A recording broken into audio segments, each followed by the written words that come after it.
Throughout history, we've seen players from the National League like Stan Musial and Carl Hubbell bring home the MVP, along with Jackie Robinson. Now it's time to deep dive into the 1960s and explore the MVP winners. Gino Cimoli is on second, Bill Burton on first, and the batter is Dick Groat.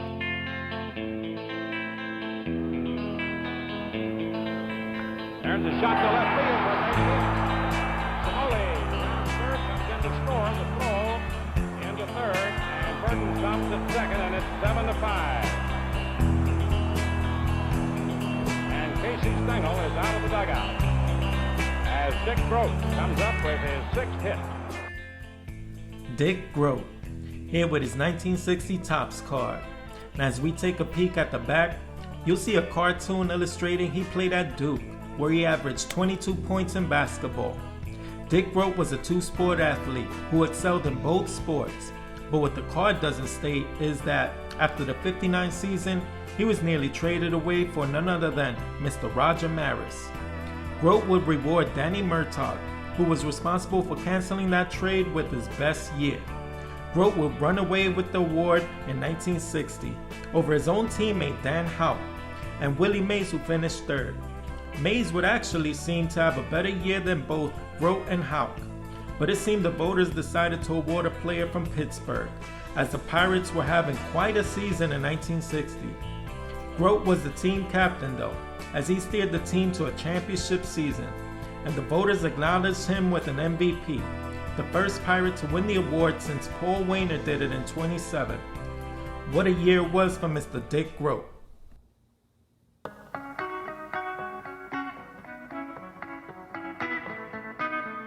There's a long drive deep to right center field. Banks it fence back, but the ball is into the bleachers for a 3-run home run.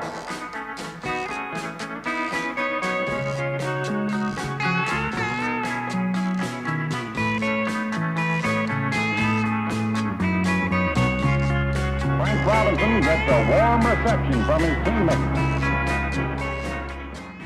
Here's Frank Robinson with his 61 Topps card. It's a simple design, simple pose, and in taking a look at the back, you read about him getting 3 straight hits and 3 at-bats in the '59 All-Star Game. And he also won the Rookie of the Year in '56. And in '61, it saw him make the switch to right, and it seemed to suit him just right. So well, in fact, that Frank helped lead the Reds to the National League Championship. He even met his wife Barbara on a road trip to LA in August and married her 2 months later. Talk about a year to remember. He was able to put the icing on the cake though with his MVP, a landslide victory over Orlando Cepeda, who also had a great year. Well, with his league leading with homers and ribbies, and Vada Pinson would finish third with leading the league in hits. None would garner first place votes though, as the voters all thought Robinson was the clear-cut winner for the MVP in 1961. The Dodger leadoff batter is Maury Wills. He has had a great series. Close to normal position. Fair ball. Ground rule double.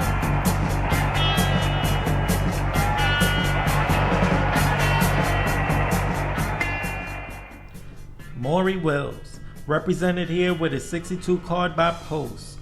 Maury Wills didn't have a Topps card in his MVP year, and if it wasn't for this one, well, I probably would have had to draw one. 1962 was a year that saw the game's best speedster not only steal 104 bases, but also come away with the MVP award. Willie Mays and Tommy Davis both had tremendous years in '62. All three had a strong case for winning the award. Mays with his 49 bombs, which was good enough to lead the league, and also with his 10.5 WAR, which also led the league. And also leading the league was Davis with hits, ribbies, and average. And all those stats couldn't paint the picture though, as it seemed every single or walk for Wills saw him steal second or third and then score, as the opposing pitcher couldn't do anything to stop Wills that year. It was assumed automatic to see Wills score every time he reached base, and also score the MVP that year in 1962.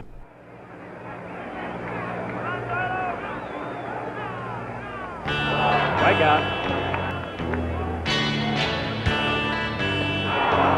Struck him out. Ball 2, strike 2, 2 out. Killebrew on first. Dodgers leading 2-0. He did it. Sandy Koufax gets his 10th strikeout, his second consecutive shutout of the Twins. On Monday on a 4-hitter, today on a 3-hitter. The left hand of God, Mr. Sandy Koufax, here with his 1963 card by Topps. And on the back, you'll see he pitched a no-hitter versus the Mets, and then got carried off from the field on his shoulders. But most Dodgers fans would argue it was Koufax who put the team on his shoulders. And in '63, he would lead the league with wins. Well, actually tied for the league in wins, along with Mr. Juan Marichal. But nonetheless, he led the league in wins, along with strikeouts and ERA, all good enough to earn him a triple crown that year. Dick Groat and Hank Aaron both had tremendous years for their clubs, but it wasn't even disputable that Koufax deserved the award. Koufax had found his groove that year and was showing the world who the best pitcher in baseball truly was, while capping things off with an MVP that year. Now with Dick Groat on first base, Flood on second base, and Warwick on third, it's a rough spot with the next hitter being Ken Boyer. Boyer calmly looks at a pitch. The Yankees are on their toes as Downing tries a changeup. Boyer smashes it deep to left field. It might be out of here. It could be. It is a home run. Warwick, Flood, and Groat cross the plate ahead of Boyer, and the Cardinals take a 4-3 lead. Ken Boyer, joyously saluted by his mates, is only the 9th player in history to hit a Grand Slam homer in World Series competition. Ken Boyer, here with his Topps card from 1964. He's taking a few hacks for the camera, and in taking a look at the back, you'll see nothing but stats and a blank box, which shows a pick if you rub it with a nickel. In '64, it was a great year for Boyer and the Cards. It was a year in which Boyer helped lead the team to the World Series. His stats were right up there along with Johnny Collison and Bill White, who finished second and third. Collison would be the only one who really had a chance at taking the award away from Boyer. Alas, Ken, being the cleanup hitter for the World Series championship team, would ultimately be the main reason why he took home the award, even over Mays, who finished 6th with some really impressive stats. Wow, I don't know if nowadays Boyer would have been able to get away with that, as it seems stats rule over a player who helps lead the team to a very successful season. Ken Boyer, the 1964 MVP. Leading off for the National League is Willie Mays. Here comes the second pitch, and Willie gets the fat of the bat on this one. It's deep to left center. Davalillo sprints back, but is in there for a home run. A 400-foot drive. That's the third All-Star homer for Mays, who has dominated these Midsummer Classics along with Stan Musial and Ted Williams. The homer was his 21st hit in All-Star competition for a new record he previously shared with Musial. The Say Hey Kid, Willie Mays, with his 65 Topps card in which he's looking like royalty. In the back, you'll see plenty of really impressive seasons, but none of them would top his career 52 home run season. Add to that, one of those home runs was his 500th of his career. He'd become the 5th player with 500 bombs, along with Babe Ruth, Jimmy Fox, Mel Lott, and Ted Williams. All of his excellent numbers were good enough to hold off Mr. Sandy Koufax, who finished second with another Triple Crown year. Maury Wills would finish things off at third, but the MVP race was really between Mays and Koufax. Eventually, Koufax would have to settle for the championship ring in '65, as he had to bow down to the man, or should I say kid, the Say Hey Kid, Mr. Willie Mays, the 1965 MVP. The one-strike delivery. There's a drive into deep right center. Frank Robinson going back, and that ball's off the wall. Clemente digging for 2, and he's in there with a stand-up double to the opposite field. Typical Clemente hit. What a throw! Clemente putting on a one-man show. It's a high fly to deep right center. Minnesota's way back. That was going, and it is gone. Almost in the same spot Check in right center. I've never seen so many long drives to the opposite field. Roberto Clemente, here with his Topps card from 1966. In the back, you read about him tying a series mark of hitting safely in 7 games in 1960. And back to the front, like most of the cards from this decade, it seems like he's looking off to the sunset. Now in 66, it was quite a year for him. He was able to post career marks in homers and ribbies, while also proving to be one of the game's best patient hitters. Once again, Koufax and Mays would finish second and third for the MVP race. Oh, what a surprise. But for Koufax, it would be yet his 3rd career Triple Crown year. He helped the Dodgers finish first in the league, while Mays helped lead the Giants to second. Clemente did all he could to help the Pirates win. Unfortunately, they would finish 3rd in the league. But for Pittsburgh, he would always finish first in their hearts, while also proving to be the pride of Puerto Rico. The 1966 MVP, Mr. Roberto Clemente. Now they have a man in scoring position. They have the forced double play situation taken off. The 3-2 count to Cepeda. And he is a high drive to deep left. That one is sailing back, going, and it is in the seats for a home run. Orlando Cepeda, getting RBIs 5 and 6. He now leads the series of runs batted in. And the Cardinal bats continue to boom. Orlando Cepeda in his 67 Topps card. And in this pick, he's looking pissed because someone gave him a black eye. In the back, you'll notice a few cartoons with one stating he ripped the cover off the ball 46 times in 61. After Willie McCovey unseated Cepeda at first, the Giants decided to trade him to the Cardinals in 66 for Ray Sadecki. Cepeda rewarded the Cards with the first baseman they were sorely lacking. He was having fun with his new teammates, who gave him the nickname of Cha-Cha. Feeling loose and appreciative, he would go on to play free and easy in 67.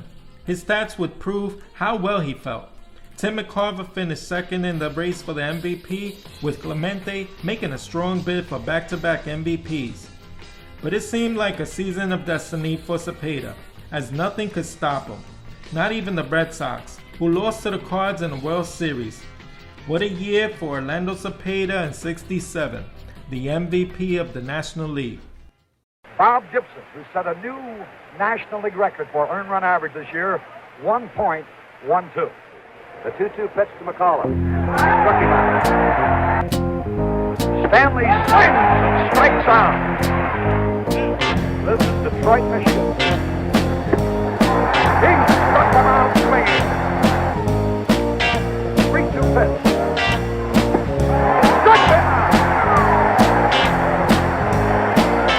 Was his 15th strikeout. Once again, a standing ovation. A new World Series record.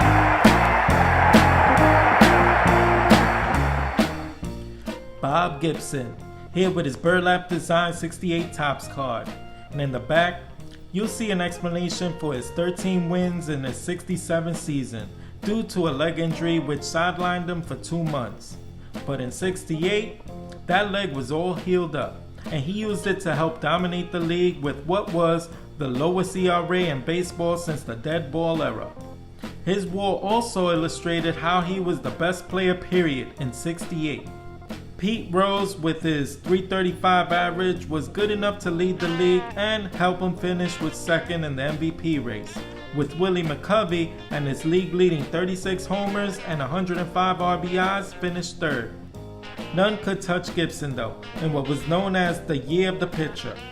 Baseball would even lower the mound 5 inches and shrink the zone, all in trying to even the playing field for the hitters. It all seemed like an unfair advantage when it came to Bob Gibson, for it seemed he was a man amongst boys in 68. The National League flexes its muscles in the 3rd inning, scoring 5 runs. The big blow is Willie McCovey's home run with Hank Aaron on. The National League, way out in front.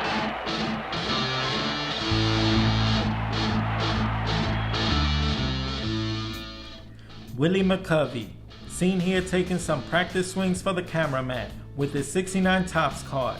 And in the back, you'll see him lugging around his 59 Rookie of the Year award while on the base path. And a decade later, baseball would see Willie become the league's premier slugger in baseball. While 68 proved to be the year of the pitcher, McCovey proved he was unfazed by all that, proving here with a look at his stats. And a year later, baseball will witness him put up career numbers in homers and ribbies, all while posting a sweet .320 average. Tom Seaver made a strong case for MVP, especially with his league-leading 25 wins. They both would finish with 11 first-place votes though, while Hank Aaron would only earn 2 votes in finishing third. Tom Seaver unfortunately had to settle for second fiddle, but he could live with that as they took home the championship ring that year. McCovey would ultimately earn himself the MVP in '69 with such a spectacular year for him. This will conclude the MVP video. Please comment and let me know which was your favorite MVP and your thoughts on the video. I'm gonna link below all the previous MVP videos in case you haven't seen any and you want to catch up. Until then, I'm gonna wish everyone happy hunting when it comes to cards. I want everyone to stay safe and be blessed. See you on the next one.